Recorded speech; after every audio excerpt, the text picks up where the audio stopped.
Some wisdom is found on the surface, and some wisdom takes us deeper. Welcome to Get Deep, where we dive into the thoughts, truths, and affirmations that help us grow, reflect, and move forward. I'm Deborah Deep Mouton, and every episode we'll explore the power of words, the strength of resilience, and the beauty of introspection. Come in, take a seat, and let's get deep.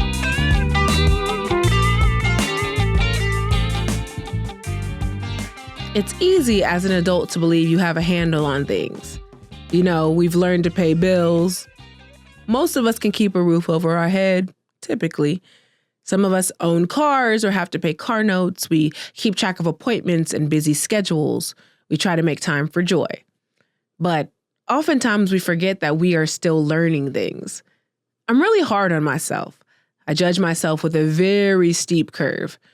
And I had a friend remind me by asking me, when do you get the chance to learn where your boundaries are if you're always judging yourself to fail? It's a question that I've held on to and repeat to myself often. So I've put myself in situations where I have to learn how to do things. And nothing has been more challenging than figuring out how to braid a little black girl's hair. Now listen, my child is tender-headed. Right? The kind of tender-headed that means that the mere spraying of detangler spray means that there will be an echo of a cacophonous screams that resonate through our entire home at the pure thought that a comb is coming next. I was this kind of tender-headed. My mother used to hold me between her legs, trying to straighten my head between her thighs and telling me to sit still while holding the rat tail comb about to pop my hand for screaming too much. She always thought it was extra theatrics, the same way I think about my daughter. And maybe it is. Maybe this is a kind of stage too.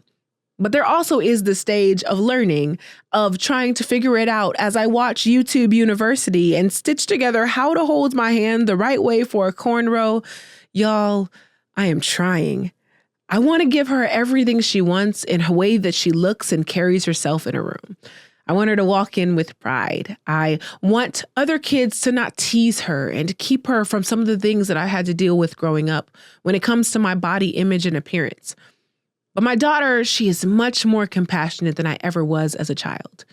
She somehow has learned that failing is real and part of the journey. I don't know exactly who taught her this, but I remember sitting down and deciding today I'm going to figure out how to put extensions in her hair.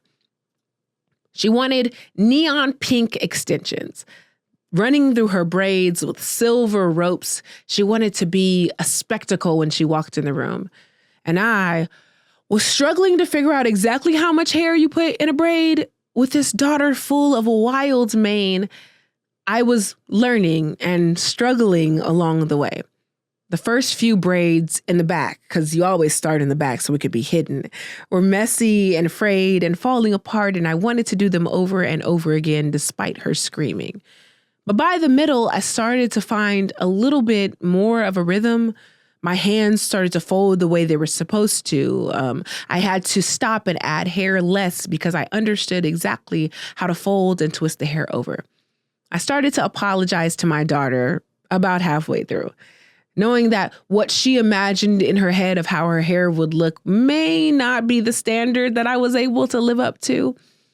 But she looked at me and she said something that I'll never forget. She said, "Mom, you're just learning. It's not going to be perfect yet." I want to have that kind of warmth and patience, the kind that my daughter offers me, that gives her the grace to learn and to fall and for it to be messy and to color outside the lines, for her to learn her boundaries and still find it in a safe space. She gives me the safe space to learn as well. And I, in turn, am able to offer that to other people. So give people grace. Take it for yourself.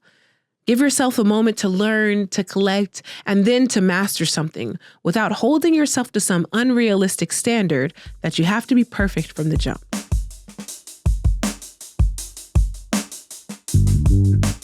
Thank you for joining me on this journey today. I hope this moment of reflection stays with you, guides you, and reminds you to keep going. If you found value in this episode, let's keep the conversation going.